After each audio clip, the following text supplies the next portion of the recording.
What up, though? Minivan musician, and we are doing a special episode. It was supposed to be a Christmas one, but it makes more sense as a New Year one. Well, as of Christmas, it would have been the 90th day since the Helene floods. We'll just call it floods, Hurricane, floods, disaster, Yeah, horror movie. yeah. There's too many things going on at once, I guess. And what I was originally doing, call it frustration, anger, whatever. I was doing kind of the 12 days of Christmas, but it was very sarcastically. It was gifts. Um, and I figured that's not the right way to go about it. But what it really is just 12 things that are happening. Well, really 13 things that are happening now or that need to be understood that it would be good for you to consider in 2025 as far as how this is not over with. And no matter what you're hearing or not hearing, mainstream media, stuff like that, or buried on social media, um, kind of the real deal on what the situation is. So I'll just give the first one. Here's one you mentioned, or actually you're talking about yesterday, number one. And these are in no particular order, but number one is people deal with a lot of panic when it rains. Oh God, really bad.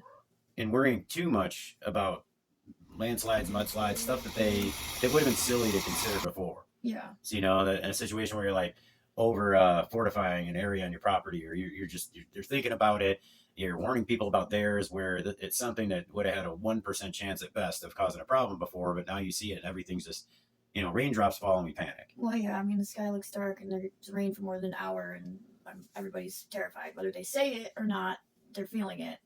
Some more than others, and it's basically like PTSD. It is. There is no basically. That's exactly what it is. It's PTSD, and I know I have it, so I can't imagine, what the people who have actually lost their homes, lost their families, the things that they've seen, what they are experiencing, especially with the rain that we just had over the last few days, that has caused some damage that it wouldn't have caused, prior to Helene. So there was very real reason to worry. I did see some arguing on some of the groups, which, I mean, that's typical these days, but about, oh, calm down, guys. We need to go back to normal. We shouldn't be worried about this. Oh, you know what? Isn't that? That's a good point, because the landscape has changed. Yeah. So where I'm sitting here saying like, oh, this wouldn't have been a worry before. It's like, well, that place that wouldn't have been a worry before, maybe somebody has a reason to worry about it. Yeah. It's changed where the water's coming from.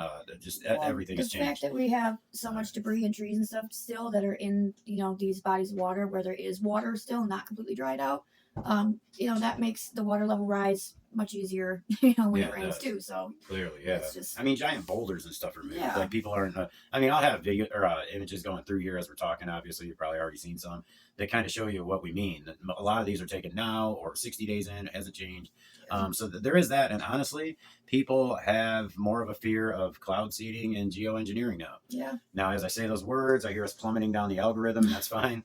But no, seriously, if anybody, people already know who the expert on the geoengineering thing is.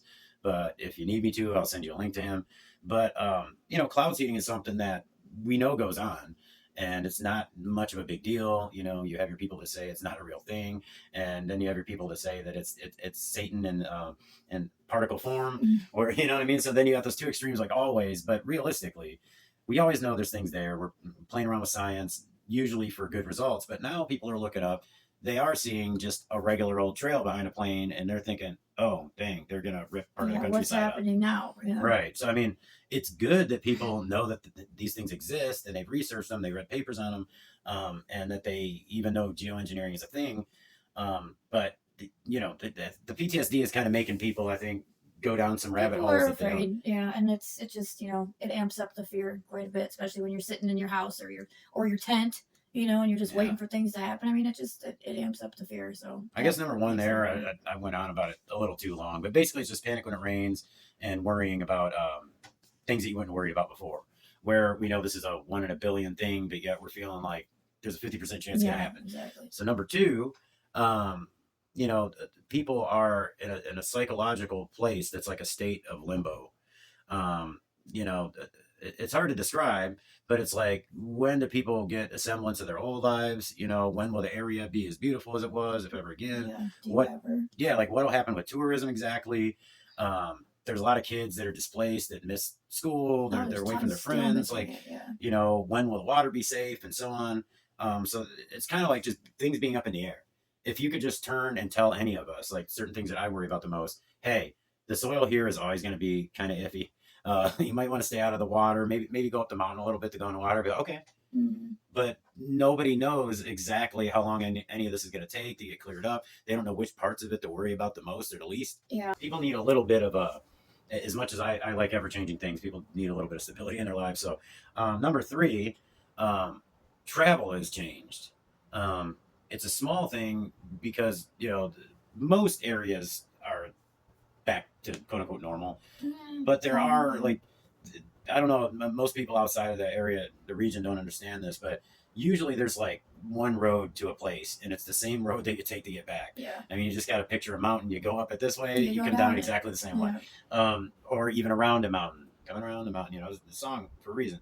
No, but no, seriously, it's little changes where it's like, there's a bit of a derailment of your normal travel in some instances. This bridge is out, so you still can't go this way. No, for it. And it's like, and you're getting some road damage, like in Detroit, like where you got big chunks of asphalt missing, insanely uneven, like bumps that are like crazy, and oh man, stuff that you normally don't see here. Yeah. So it's like it's a little bit of an inconvenience, but it's just one of those things where it's like, okay, when's this going to be a little more operable? Like, so especially when you're talking about to the tourist places, like you're hearing of all this repair and everything.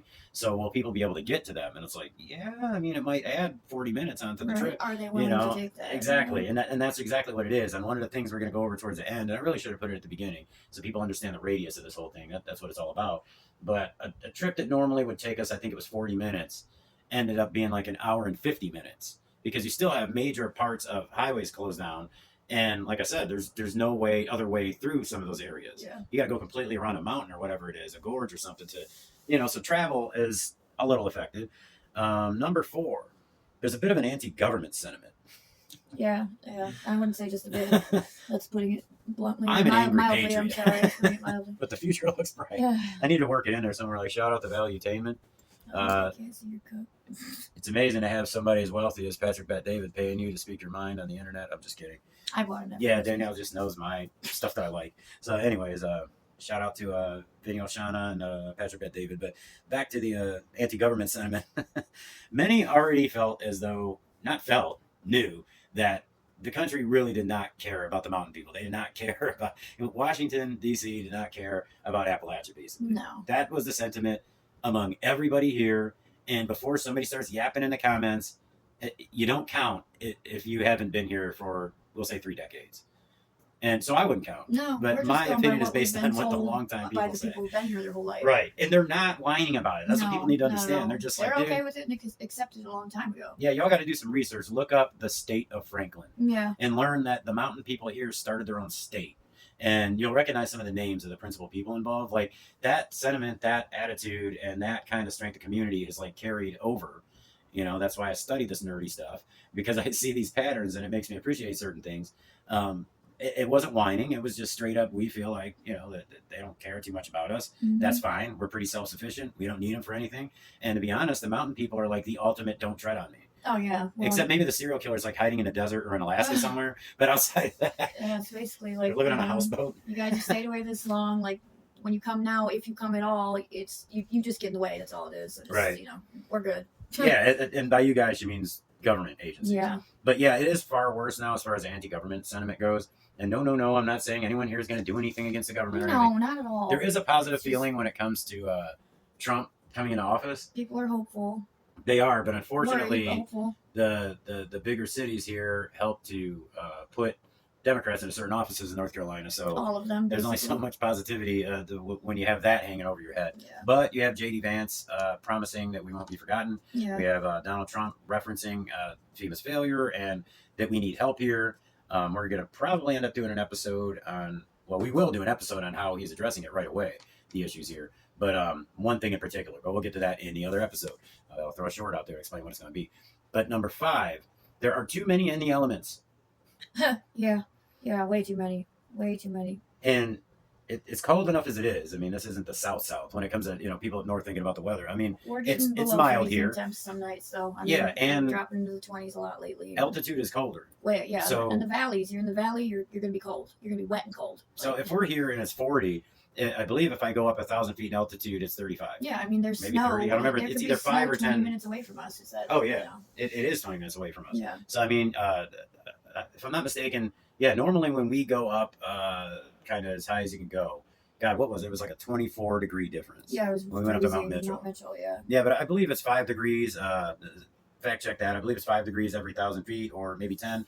But there are people, in communities up those mountains. So it's been very cold. Yeah, colder than they're I remember being living here last year. in either tents or campers if they're lucky, small shelters, even some in homes or what's left of their homes, but they don't Yeah. have heat or electricity or whatever, so they're using these little buddy heaters and these propane heaters and stuff. And if they have a camper and a generator and all that, it runs out of gas in the middle of the night. Yeah. Their propane tanks have to be changed every few hours because to keep the heat going. It's damn near a survival like, process. Like it's You wake up at 5 a.m. freezing cold because, oh, hey, there's no gas. I got to go fill the gas up. I mean, it's just, I can't wrap my head around part of the that. problem, That as I'm sucks. saying this, I'm remembering that I'm even seeing people in the region saying there are no people in tents. Oh, yeah. And if they are, they're there by choice. That bothers me a lot. The there by choice thing really pisses me off. Yeah. And then when I explain to them, listen, a lot of these people, they wanted to build on their land. They had a little money saved up to do so, or the community was just going to pitch in and do it. But they were told they can't because they're now in a floodplain. When I said this, I explained it. I've seen that in several occasions myself. Many. That is very common. It was like laugh reacted by people. And they're like, that's BS, whatever. We had problems in our region. Get over it. Like, they're being stubborn. I'm like, stubborn for what? Like, what do you think it is that they're trying to prove? Yeah. I mean, they're like, just take the help and go. I'm like, what help? Take what help? Yeah. And even if it is help, it's like what I'm referring to is not being able to use their land, being offered pennies on the dollar. Honestly, it's very irresponsible spending, very irresponsible approach to take, I don't know, say 10 grand for your property when you could maybe hold out, figure out something later, maybe something passes, which they've talked about, different bills and stuff. Mhm. It would be so irresponsible. And then you would leave your poverty and struggling on the shoulders of the taxpayer because that 10 grand will be gone in a couple months. And then you will end up in a tent just permanently. Yeah, I mean, it'll start looking like Seattle or something. Yeah. Around here. So that's really what it is.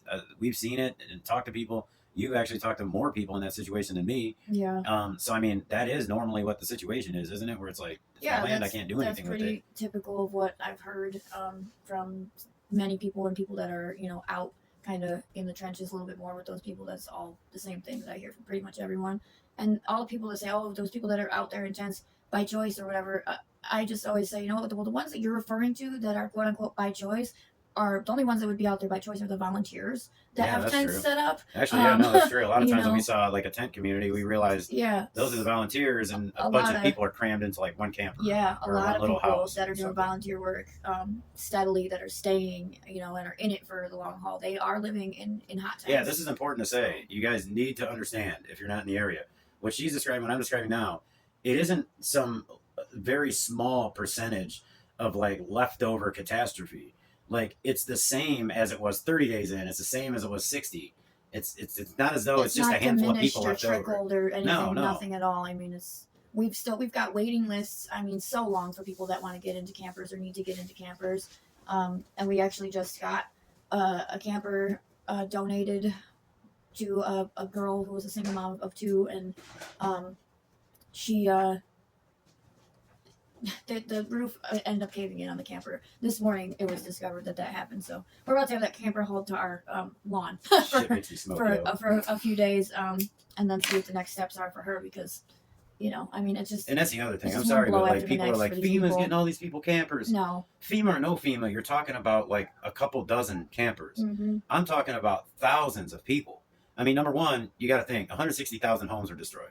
How many people are in each home? Just start doing some math. You're talking like 500,000 people. Now, a lot of people left. A lot of people were able to repair what they had. A lot of people like moved in with family nearby, blah, blah, blah. But you still got thousands of people who are in campers. They're in tents. They're in some weird shelter situation. Yeah. The shelters are all full because of it, which means that the homeless people are the ones that are still alive, or like. There's not many shelters either. No. There are no Red Cross shelters. They pulled out, I don't know, a long time ago. They pulled out, and so did. Yeah, I don't think they have any more of those FEMA ones either. Even if they do, it doesn't matter. Those hold like 20 people or whatever it is. The one that was here is like 20, 30 beds or something like that. I don't remember. And, you're normally going to have almost all of that full of just homeless people. Oh, absolutely. So, yeah, the point is that there are still many people in the elements, and they're very, very dangerous elements. So now you have earth that's been disturbed and moved and everything. Things are still moving. Yeah. Like trees are still falling because they're half broken. And then more rain gets on them over time, and snow gets on them, and all these things. So, and then, of course, obviously, like the freezing. And that's about to do that right now too, which is a scary thing, because we just had 3 days of heavy rain that's caused a lot of problems for these hard hit areas, washed away bridges, etc. Like, so talk about taking a step back for the baby step that you had taken forward. And now it's going to freeze. And living in the elements, you are closer to the dirt that's toxic. You're stuck in areas that you shouldn't be in, period. I mean, anybody who knows anything about that will say that. And I always link to the same people in the description. If you want to know more about that sort of thing, I'll do so. I'll put some resources down there. Well, that leads into number 6, which is a lot of farmland destroyed for homesteaders, which there are more here than I had even realized. Yeah. It's like the homesteader haven. And also small farms that actually did provide for markets and for big grocery stores and stuff like that. That affects the economy here, obviously affects people's health in the area, kind of destroys the life of a homesteader. So, I mean, you've just got destroyed farms that they're wiped out. The soil has changed forever. Not just toxic, but everything is, things need to be a certain way in order for you to have a successful homestead. And that's kind of gone. Yeah. So I don't know if you've talked to anybody who kind of lived that way, but not really. I've talked to a few. And I know that there's been several that have posted videos and it's heartbreaking. So 7. Cars. A whole lot of lost cars. Obviously, jobs lost because of them. Businesses, small businesses, just everything. It's your car is your life. You know what I mean? So it's kind of like being able to see your family. Obviously, shopping at a place or in a way that actually makes your money stretch. Rather than walking to the damn gas station because it's the only place nearby. To buy food, right. Or that obviously, like I said, employment is a problem. Schooling you were doing. God forbid, recreation. Yeah. And I mean, people are having to take that hit in some instances on their credit report and stuff too, but that's a whole different conversation having to do with insurance and stuff. But the amount of vehicles lost is just unbelievable. Yeah, you still see them all over the place. Oh, God, They're not cleaned up at all. So. No, they're all over the place. And, that affects everybody's lives aside from housing, in the most difficult way possible. Yeah. So that's a very easy one, that's self-explanatory. Number 8, can't build. Now what, where? Obviously, we touched on that stuff already, but when I'm saying can't build, this is going to be part of a floodplain. It was actually planned a year before that for conservation stuff and everything. But now people are having to think about, okay, do I go to another state? If so, do I find a way to get a loan and start the same business I had here? Would that work there? You have to basically rethink your entire life. Yeah. Am I going to start over somewhere? Like after I've, built my whole life with $9,000? Yeah, exactly. With $750 and no car in my pocket. Like. And seriously, it's a whole for some people, it's a situation where it's like, okay, where do I go? How do I start over? Some of them are, older retired people. Yeah. And it's like, this is where they want it to be done. Right. And now relax. It's like, it's a horror movie. Yeah, there's no way out of it. When you start running the numbers, so to speak, it's impossible to just fix this the way people think it's fixed already. Yeah. Okay, number 9 in particular, I touched on this a little bit in another one. Tourism being destroyed. Some of these towns, that's all they had. And it's not just the tourist towns you hear of. It's the ones that are kind of the pass-through town. Yeah. Like the place where you stop and get something to eat that's 15 minutes away from the tourist town. So in other words, it's an entire tourist region. You wouldn't even know that's there until you go and pass through to get to wherever you're going. And now it's like, oh, this became my new favorite spot. And they depend on that for that little area. It is.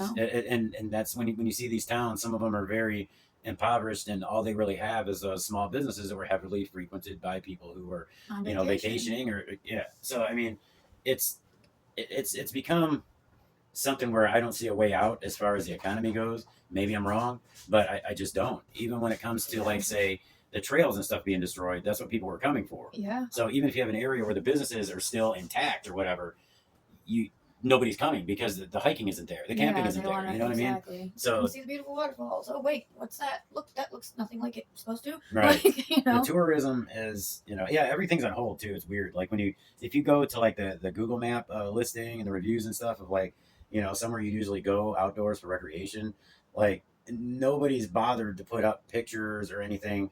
And I've seen it once or twice out of probably a couple hundred I've looked at that say hey, here's what it looks like now, but we're building it back. Yeah. Or here's, what I mean? So people have no idea what it's about to become. Mm-hmm. In many of these places, you can't go catch a glimpse of what it's going to be because you're not allowed to. Yeah. Like our campground, you can't. You can't. It's a national forest, you can't go in. Even if you could get in there, you're not allowed to.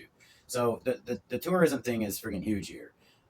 People here in North Carolina, and they think of the Research Triangle as well and all these other things, but this area is truly almost exclusively tourism and farming. Yes, there's still some mining, but that's only in certain communities. And like we're saying with the cars, that's something I should have pointed out is in a situation like this, if most of your town is wiped out and you are able to go get a job, you have to have a car because the closest job is 30 minutes away. You're driving a bit, yeah. I mean, I'm in civilization here, and just to have a particular type of job that isn't that rare, especially not in this region, I drive 45 minutes to work every day. So there's that. Number 10, small businesses destroyed. Again, I've touched on that a few times here, but I'm talking about the way I saw it in Old Fort, where people built it up for decades, and it's just gone. The equipment's gone. Say it's like an auto repair place. The vehicles are gone. The equipment's gone. The building is gone. Just everything.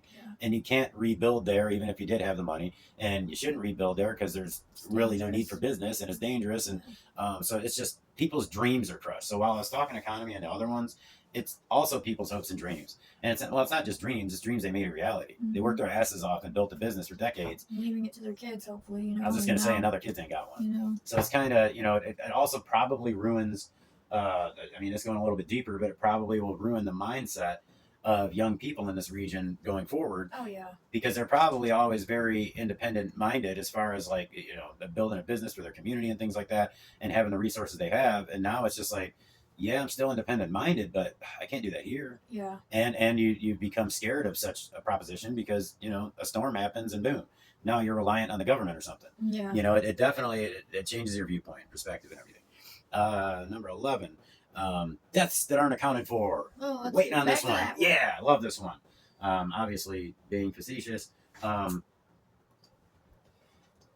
We've talked about why it bothers us. We feel like it's not doing a lot of people justice. There are so many communities, and we're going to cover that in a minute, to where the numbers you're hearing are ridiculous. They're just silly. When you have, I don't know, as many communities as you have supposed loss of life, so an average of one in each community, and I'm barely exaggerating that. It's a lot of places where a lot of people lost their lives. It's a lot of homeless people. Honestly, that's something that is rarely talked about. It's a lot of people who lived off the map on purpose, who were in some of the most dangerous places for something like this, but remember, something like this never happens. People that were off the map on purpose, people who, maybe they did have kind of a criminal lifestyle. They're drug addicts and stuff like that. I know of a whole community where about 60 of them are gone. Yeah. So it's a lot more than people realize. It's a huge region. So, put it this way, in Detroit and in Metro Detroit, even when I was in the city of Detroit, I knew everybody from different sides of everything, we'll say. And I was plugged in with everybody. And there could be 3 or 4 people my age that got murdered that week that I didn't know about. Yeah. And we're talking about within a 15-minute drive. Right. You know what I'm saying? 15 city minutes of driving. There's just so many people. And it's the same thing here. It's stretched out over a much bigger area, which makes this point more valid. It's nobody screaming and crying about it because they don't see, well, some of them do. They're silent for a reason. We've touched on and other stuff, and we'll go deeper into it another time. But it's very upsetting that people aren't. And I also understand that they are going to account for some of them, and it's a demort thing, and that they have to quite literally put pieces together to make a whole, meaning a whole person. Yeah. So I get that. But the fact that you're not labeling them as unaccounted for, missing, something like that, you're taking that original missing list from before anybody had a phone or internet. No, it's there. Oh. You can find it, but it's like they show that, 85% of them were found. Oh, yeah. But this was like, seriously, when nobody had a phone or anybody to communicate. So no one could list their missing, so it's silly. Like, it's downright silly. Like, okay, this is when nobody could get their message out. We should revisit it again when they can. No, we shouldn't. Well, we shouldn't make a new list. That are still finding, it's common knowledge to anybody here. It's just, there's people still being found, or remnants of people still being found. There was just a video going around the last couple of days, and I don't remember where it was, if it was out towards Solano or exactly where it was. Don't quote me on the area, I'm not positive. But they were following bear tracks, and they found a vehicle buried very deep in the mud, and bear tracks leading up to the window.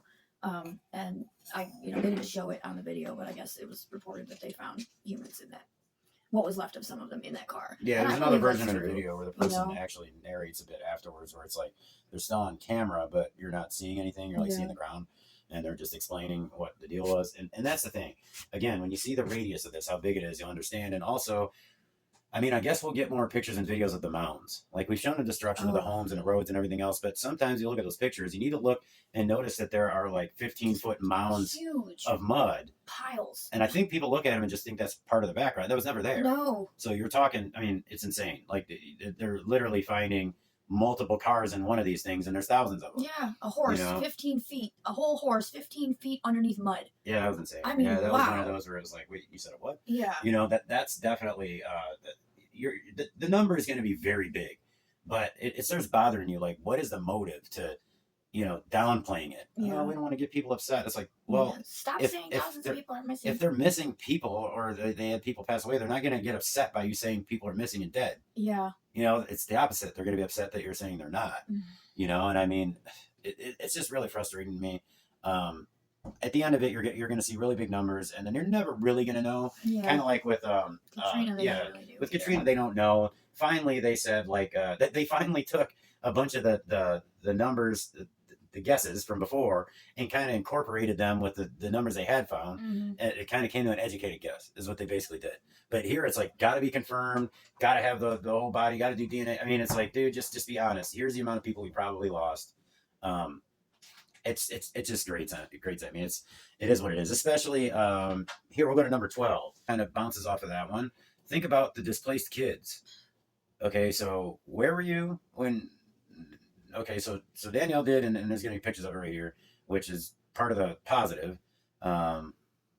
As positive as you can get. They were taking toys to all these communities. And where was it that you had that one conversation? Well, we were doing a U-Haul trip, me and the girls from Barry's Closet, and it was a U-Haul, it was packed full of toys. We were going up the mountain to Pensacola, Spruce Pine, Burnsville, all that. But before that, we stopped at Ollie's to fill up with more toys. And while we were doing that, we were approached by someone who'd been helping us actually load the stuff into the U-Haul when we were done. And she just asked us, hey, would you guys do anything with bedding and stuff like that? And, they were explaining what they do and everything, like, why, do you need bedding? Do you need something? And she started explaining her story of how she lost everything. And I don't want to, out her in any type of way. She lost everything in Old Fort, and she has kids. And when they didn't have a home, they were in the process of looking for one. They finally secured a mobile home. They're renting it from a guy, whatever. They had to have bedding and everything. Now, all their stuff was demolished, okay? So they had nothing. And they got their kids taken from them. They asked... That is a thing that's actually happening. It's happening. They asked FEMA for help and did the whole thing where they tried to go through all that. And I don't know who reported it or what, so I can't say directly, FEMA did this or whatever, and I shouldn't even say the word. But they got their kids taken from them, and there's no drug use or anything like that. And what's crazy is that was not even the thing I was talking about. Well, I was talking about the question of the kids, and I think it was in Pensacola. Oh, huh. Well... so there's another... They're taking toys. Yeah, there's another dark thing. We went all the way up to Pensacola in hopes. Which is a place that Tyler talked about. Check his video out. That's the place where he dealt with... a lot of his trip here. He's coming again soon. Yeah. But his first trip, the Break Fire Disaster Relief, that was Pensacola. But yeah.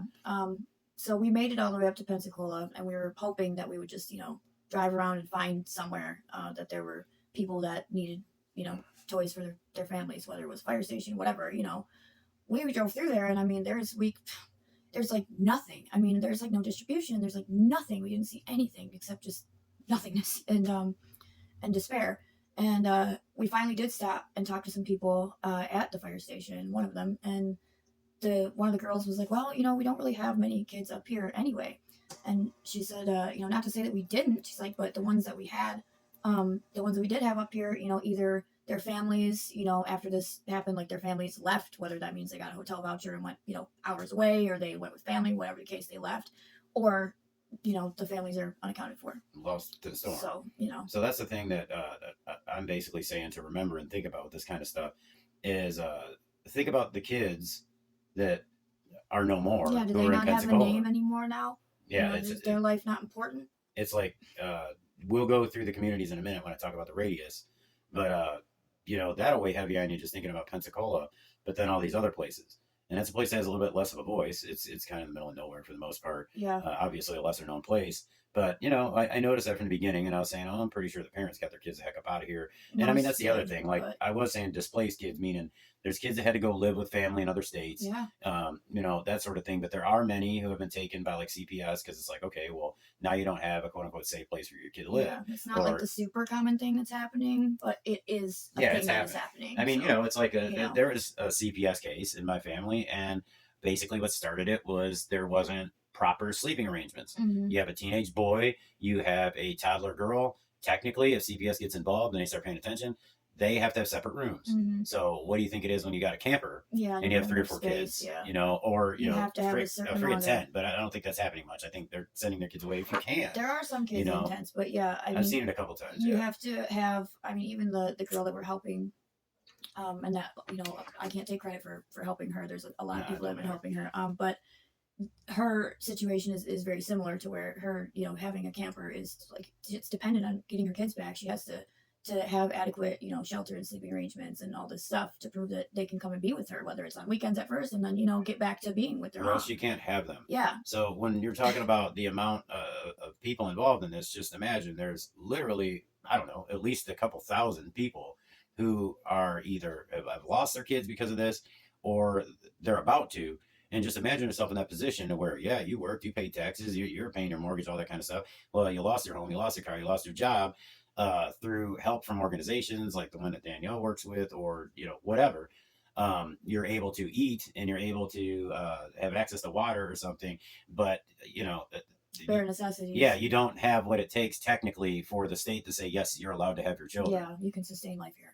Yeah, there are guidelines to that, and obviously they're not starting that situation. They're not starting that fight with most of these people, but it has happened. Yeah. And it has happened in situations where you hear, oh, the kids got taken away because of this, but really they're going to get taken anyway because they're bad parents, for lack of a better that term. is a thing that So happens that too, discredited all of but the real it did, situations of yeah. this. But I'm telling people that this is happening. Yeah, People are losing custody of their kids, and you're not seeing them crying out on social media about it, but chances are, there's an embarrassment element. Absolutely. There's a lack of commitment. People still don't even have the internet in some of these places. Like the woman that we were fortunate enough to be in the right place at the right time for, to help her get everything that she could possibly load up and get for her kids before we left to go up the mountain. God put us there at the right time for that. We were all trying not to cry. And meanwhile, but nobody would have ever known anything about that story. No, she wasn't broadcasting it. She was so embarrassed. Just trying to get by day by day. There. God bless her. I'm praying for them every day. So that's the thing. It's like people are not broadcasting this. They're ashamed of the situation, even though it's not their fault. So think of the displaced kids. Number 13. There's actually 14 total, but the last one here, I'm going to make a separate video out of it, but stick around and watch it because it might be the most important to put things in perspective for people all over again. Because it couldn't be put in perspective at the beginning because there was lack of communication and just lack of understanding. And reports weren't coming in from places. But anyways, first, number 13, the toxic water and soil that's been touched on in other things, and other points. But I'm more talking about the sicknesses that people are dealing with now and will in the future. They're heavy right now. Yeah, like I said in the description, I'm linking to some people who have the soil tests in some of these places. One of them's in Marshall, which is a place that, and they're doing a project to restore the soil there and repair the water, which I didn't even know was a thing until then. But Marshall is a place that I'll throw some pictures. And it looks like Chernobyl. Yeah, and this is recent. It still looks like this. Yep. So like I said, over 90 days in. Hell of a 90-day anniversary. But the toxic water and soil, obviously it's bad enough that people are having respiratory problems. Your immune system is shot from dealing with it. You shouldn't be breathing it in. But in the future, just from exposure to these things, it's not going to be good for people. No. You're going to hear that there's actually a class action lawsuit finally for Evelyn Tagman. It's funny.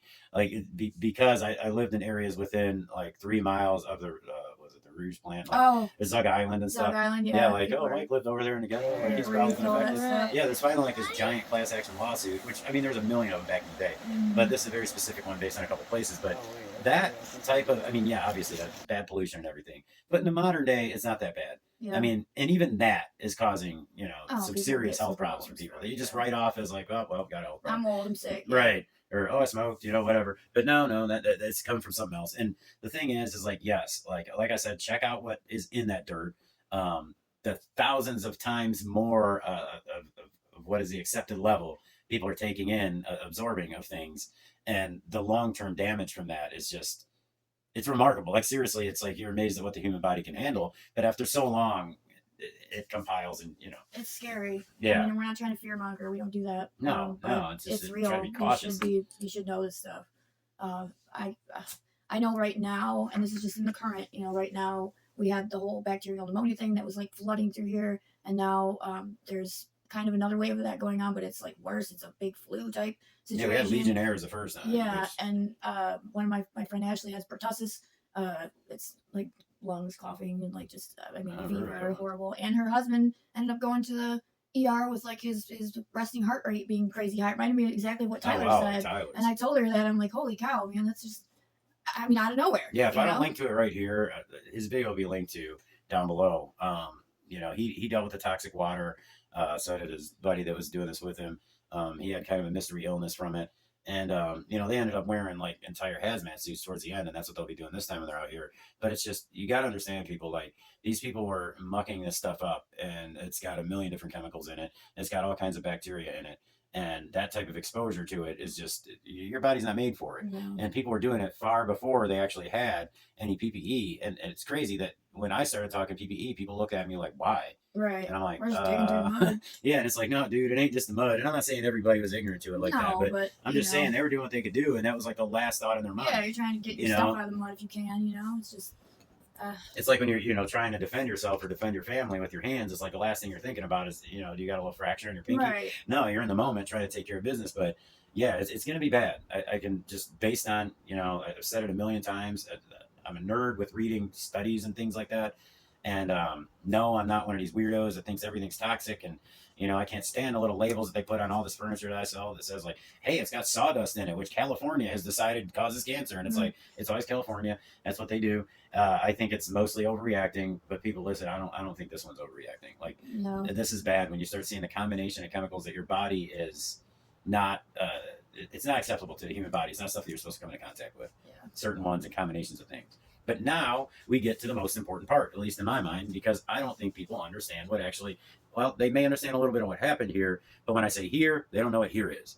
So I'm going to have some little maps I made on the screen that show the radius of this. And that is the most important thing that I want people to be thinking about going into 2025 is just how big this thing is. The sheer size of it will kind of give you an idea of how much help is needed, how many people were affected, and how disastrous this was. So, I've got places marked on there.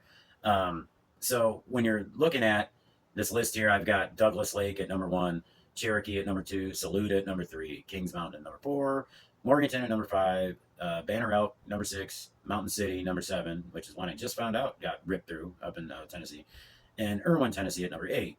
Now, I put those together just to show kind of the actual radius of this, kind of the outermost places. So it's not necessarily those places were the hardest hit or anything, but some of them were among the worst. To give some perspective, to go from Douglas Lake, which is number 1, to Kings Mountain, which is number 4, without roads, I'm talking just draw a line, the quickest way possible, the shortest distance between two points. It's 163 miles. Okay, so now you have an idea of that part of the radius. It gives you a bit of, it's a 3-hour, it's 170 miles if you actually take roads. So there are roads that actually go through there almost in a straight line. But anyways, 3-hour and 17-minute drive to go from that point to that point on the screen, 1 to 4. So you're talking the easternmost to the westernmost.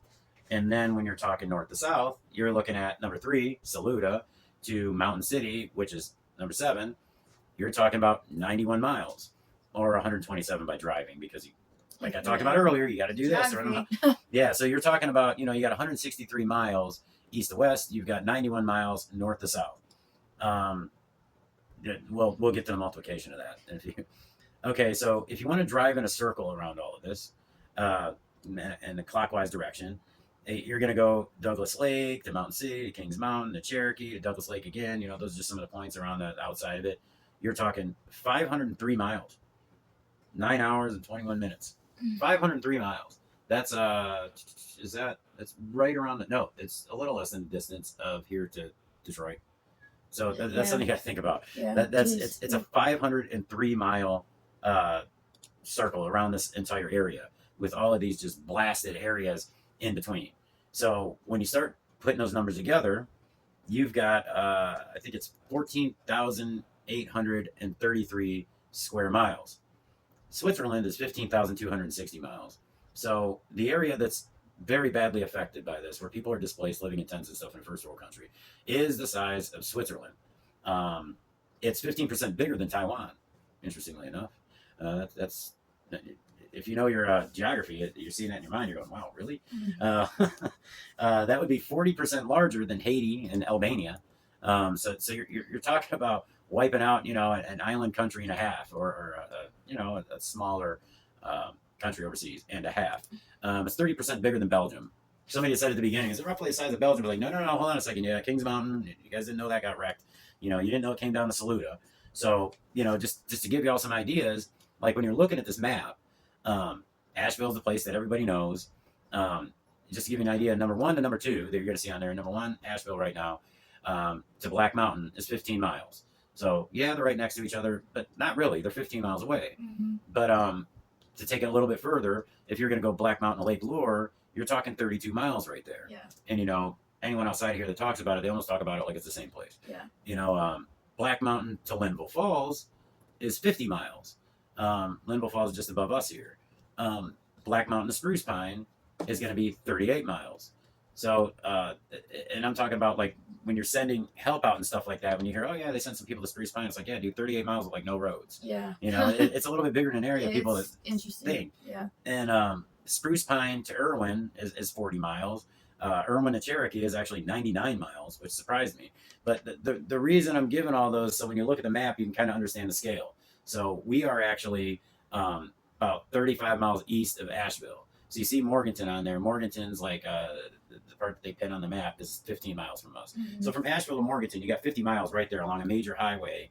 And you've got all these places in between that got wrecked, and you heard the names of a few of them. So I'm just trying to give an idea for the radius. But on top of the towns that you've heard here that I pinpointed just for the simple fact of getting a scale of the miles in between places, and also to get an idea for how many people are displaced, how many homes are destroyed, missing, deceased people, tourism, just everything that's affected badly. You've got also, and I know I'm going to miss some, but that's not the point. Swannanoa, you got Fairview, you got Bat Cave, Hendersonville, Chimney Rock, Tryon, Marion, where we live, Little Switzerland, Pensacola, Grassy Creek, Newland, Boone, Beach Mountain, Elk Park, Minneapolis, Roan Mountain, Plumtree, Unicoi, Monterey, Swiss, Burnsville. What was that? 20-some communities right there. Yeah, was Old Fort on there? I think so. Okay. I think you corrected me to put it on there last time. No, maybe it wasn't. Well, Old Fort. Yeah, and Old Fort is between us and Black Mountain basically. So I really hope that somebody sees this part of it, sees that map, and understands quite how big this thing is. Because when you go the furthest you can east, it's not as though you had just like a little bit of damage in an area where you go furthest east. No, everywhere on the furthest reaches has a place that just got destroyed. Yeah, badly. So it really is that bad. Obviously, there's some places that were skipped over in between, but oddly enough, when I go through it and I see some of the people that are taking the drones and stuff over top, and geologists and things have shown things, the places that didn't have homes were the places that seem to get skipped over. Yeah, it is interesting. In all seriousness, like it really is like that. Yes, there were rock slides and stuff like that originated places. Weren't homes there, but it's just like they're always going right down into homes. Meanwhile, you had 85% of the rest of the way around the mountain. I got hit over there. Yeah. So what a tree or two. Yeah. So what I'm saying, like, there's devastation all throughout this 503 mile circle you got going here, 503 mile radius. It's really every bit of human life in there was affected. Yeah. There's always somewhere in your town that's really, really bad. Yeah. Like here in Marion, we've gone over it with one video that I'll link to here that showed Buck Creek and stuff like that. Like, people don't think of that as Marion, but it is. So a lot of these communities, it's like, and you hear Swannanoa, even people in Swannanoa are like, we don't have anybody dead or blah, blah, blah. Like, we just lost our homes. And, well, they're not, a lot of them don't even know that, like, the people that live 15, 20 miles up the mountain that are still considered to be in Swannanoa, or you could be saying this about Black Mountain or any other place, they are Swananoans. They did Right. lose their home. Like, Exactly. you think, it's just strange that people that actually live there don't realize it. But then again, we were like that too. Yeah. I didn't there's a know lot Buck of Creek was places. considered Marion. I didn't either. I didn't You realize how know, big Marion actually was. it's its own place, but it's got our zip code. It's technically considered Marion. We have a lot of communities within communities here. You know, Yeah, like basically. Beatree and Little Creek, and I think there's a Bent Creek too. I mean, these are places that Did I are say Newberry in there? within these places we've named. No, I didn't. But they have a bridge that is their only way in and out, and there's 75 people that live up there. So when the bridge goes down, they can't get in or out to go to the hospital or exactly the grocery store. I mean, So I mean, it's just not trying to be all doom and gloom because the future is bright. I just want to keep in people's minds that this thing is enormous. That's what she said. This thing is enormous. I'm still trying to be positive and whatnot. It's a much larger area than people realize. It's a much more long-term type of devastation. Yeah, I mean, when you hear people say like it's going to take years, I mean, like it's going to take every bit of many. We had a comment on TikTok where someone was talking about something like Colorado or something. Is forgive me for not remembering if you're watching this, but they are still recovering years later from what was such a small fraction of what this is, just from the way that economics in the area were changed, homes and this, that, and the other. And it's like I've said it so many times that it's mind blowing to take 160,000 homes and say, I don't know, the average one is over 300 grand probably. Yeah. I mean, look at that number. That's how much housing you lost. That's not counting repairs for other people and stuff like that. I just want to put it in people's minds for 2025 that this thing's still going on. And when you hear that it's still going on, realize that it's still in that limbo. It's still in that standstill. Nobody here expects outsiders to basically support them forever. No. But if you are considering helping, consider what needs to be helped with, consider what kind of situation these people are in, and understand there's different ways that people can help and things like that. I mean, I'm not a big strategist here when it comes to this sort of thing. I'm just learning my way toward being in kind of like the charitable community. Disaster relief world. Yeah, I don't know. We all kind of just fell into it. So, I mean, there's ways to come in and help an economy. Oh, yeah. There's, business planners can come in and kind of, it's not all just money. Mm-hmm. It's different types of resources. We talked about, like, my whole thing was starting a business, meaning if somebody was going to give, I don't know, $100,000 total to the town, the people of the people badly affected in like Old Fort or something. My idea would be to actually give them the money to start a business. Just take one of the guys that lost his business, that was in business a long time, say it was an auto shop or something, and have him, for the most part, employ people who were devastated by this thing. Because then you're kind of getting a return on your investment in people and communities. You can actually look and see, wow, I helped that community to grow again. Yeah. To rebuild, something like that. Some kind of funds like that. They may exist. Great. Yeah, it would, and it would show even better that not only are Americans, our neighbors, and our other fellow Americans, not only are we helpful, charitable to one another, but we're intelligent. Yeah. Not just like, here's some food, I did what I could do. Heck yeah, throw a Facebook post up, Right. Hashtag WNC strong, and then like 2 weeks so later, it's much not even a more hashtag to no more. Yeah. I was actually saddened by that the other day, but that's a whole probably separate video. We're just learning like our next steps. Right. And in continuing this quote unquote disaster relief and moving forward, and helping. Yeah, like rebuild. Here. It's like you said 1,000 times, we're over 90 days in and we're not very far from, day one. No. In fact, it's worse in a lot of ways because, like we said, the weather is a problem. Yeah, we fell into it at the absolute worst time. In the beginning, it was bad enough with everything that happened, but it was at least warm. Some businesses that were up in the air are gone for good. Yeah, now with the cold, it's just adds a whole new level of danger and uncertainty, and the uncertainty is so strong, so strong, and we just hope that can be eased sooner rather than later, at least somewhat. Yeah, so if anyone has any ideas that go beyond just, and I mean, I'm putting stuff on the screen that it was what Danielle put up, not this Danielle, the other one, but at the charity that she helps out with, the organization, but they're verified, legit organizations that you can donate to. Yeah, that nonprofits, truly useful, and will do the best for people that's humanly possible.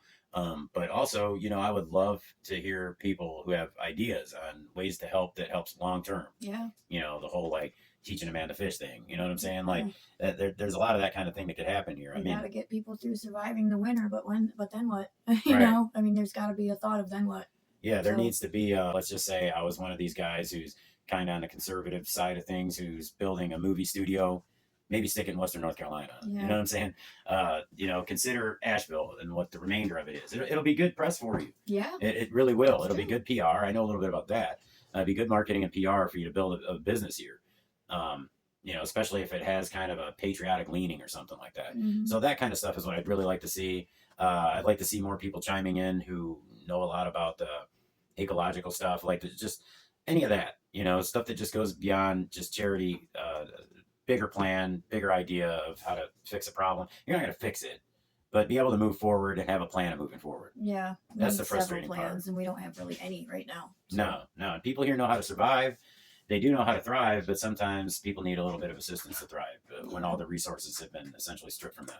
I have a couple people we'll be talking to in the near future. I don't have a set day exactly for that just yet, but it will be happening soon since the holidays, kind of dealing with that. So once that's over, we'll be able to do more.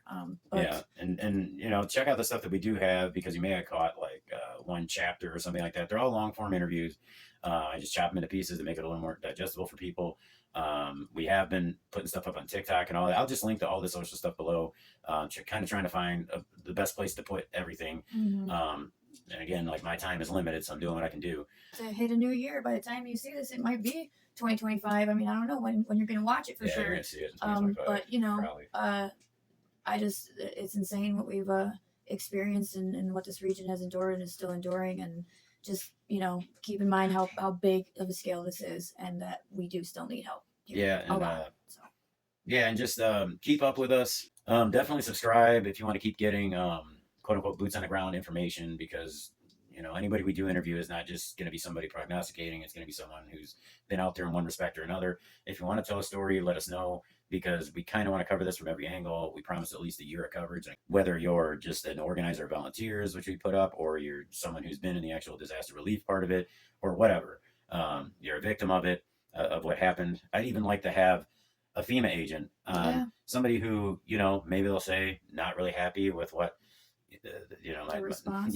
but I'm just doing my job. I'm willing to talk to anybody. Absolutely. And keep showing the progress photos, essentially. We're still sharing what amounts to new photos for the most part, because most of it, there isn't a lot of progress except clearing roads off, which reminds me, I just want to say real quick, we're in Swannanoa and I have some of those videos and pictures here. Once again, only the roads are cleared and the parking lot's a little bit, because it's really only people who live there that are clearing it out. But I'll leave that alone until we talk to somebody who's a part of that. Like we're going to talk to somebody who knows a lot about the contracting and stuff like that in Old Fort, which we already had a bit of. We are always going to be doing our own thing. We're not just like, doing what certain people out there, are the source of information of this. And they're just people that constantly repost other people's stuff. Yeah. And they'll even repost it. I've noticed where it's like, 84 days in, and it's something that I saw them post on the 30th day. Yeah. You know what I'm saying? And it's like, it's fine.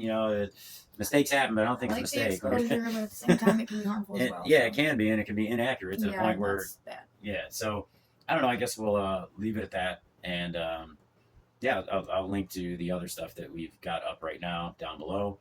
And follow our Facebook page too. It's just a group for Minivan Musician. YouTube, obviously, is at Minivan Musician. And I believe that's what the TikTok is. It's just at Minivan Musician. I unfortunately had to go back into TikTok. So, and also Twitter is Minivan Musician as well. Oh, I'm sorry, X, whatever you want to call it. And coming up soon, we're still going to keep doing the Helene thing, but we are going to get back to some of our normal interviews and normal episodes. We are going to be doing an episode that is about all of the things that Trump did or he heavily influenced before he got into office. And not just the positives. If there's negatives, there'd be negatives in there. No. Just like we hinted at earlier, there was a whole thing where he said that like the money that was going to go to Ukraine is going to go to addressing the homeless problem here in the U.S. And I'm like, are you talking about the homeless problem? The people in tents that were in houses 90 days ago, making their payments religiously. But other than that, I guess I'm going to go and get to editing this thing and keep praying for Western North Carolina. Don't forget about us. Please don't forget about us. I hope you have a happy new year. And definitely recognize the power that God has done to bring people together and pull off what amounts to miracles for people who otherwise had no assistance other than from each other. And I say it again and again. I've never seen anything like it before. I know I'm trying to get people to notice the bad that's still here, but hey, come and see the good. Yeah, I've been blessed to be able to be part of some of it, and it is it'll change. It definitely changes. It'll make wanting to do this kind of thing like a part of your everyday life. If it wasn't pretty much changed my entire life. So yeah, it has. So, alrighty. On that Happy note, New Year, y'all. alrighty, 2025. Woo! Project 2025 coming at Oh you. my God. Heck yeah.